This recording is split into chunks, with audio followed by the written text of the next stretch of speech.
Wow! Medyo marami ako nakitang naluha doon, ha? Ay, nako. Yung kanta na inawit nila, sobrang nostalgic para sa akin. Kasi, nung bata ako, nung elementary, nagigising kami sa umaga kasi nagpapatugtog ng radyo yung lola ko. Tapos yung tumutugtog, Somewhere over the rainbow. Pag nadinig ko na yung radyo na yun, ibig sabihin, umaga na, almusal na, tapos papasok na sa eskwela. Yun yung effect ng pag-awit eh. Kumbaga, dinadala ka sa ibang dimension or may pinapa-feel sila sa'yo na memorya na hindi mo alam, nandun pa pala sa likod ng utak mo. So, ibig sabihin, very effective yung pag-awit nila kasi dinala na ako sa ibang dimension. So, for that, maraming salamat. Pablo, naalala mo ba si Zia? Si Zia? Naalala mo ba siya? Ayan yung nagpasakit ng puso mo Kaya nga eh. Yan yung iniyakan mo. Iniyakan ko yan eh. So, sino ang coach na pipiliin? Let's go, Z! Ito pong coach ay Let's go, Z! si Coach Julie. That's the most painful.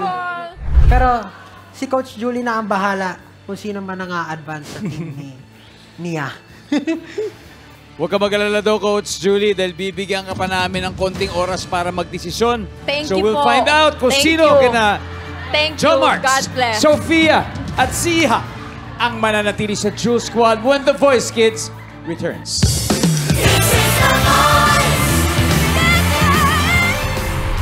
Welcome back mga kapuso. Ito na po, malalaman na natin kung sino ang pipiliin ni Coach Julie. First of all, I just want to say thank you. Maraming salamat sa inyo for being part of my life because you've inspired me so much in many ways. You guys can imagine. Ngayon, yung mga hindi ko mapipili, si Coach Pablo, siya na lang ang walang nasi-steal. I love you guys so much. Just always remember that. You will always be forever in my heart. At para sa akin, forever kayong parte ng Jewel Squad.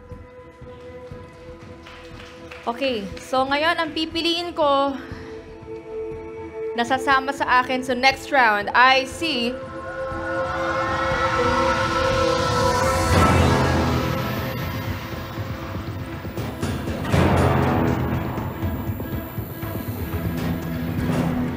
congratulations, Sophia.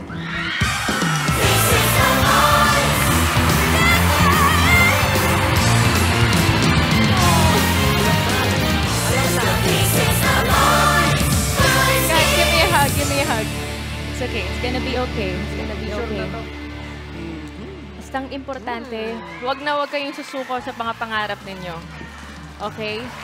Congratulations! You did it, Sophia! At kay Joe Marks at Zia, great job on that performance. Maraming salamat. Pwede niyong puntahan na ang inyong pamilya sa backstage.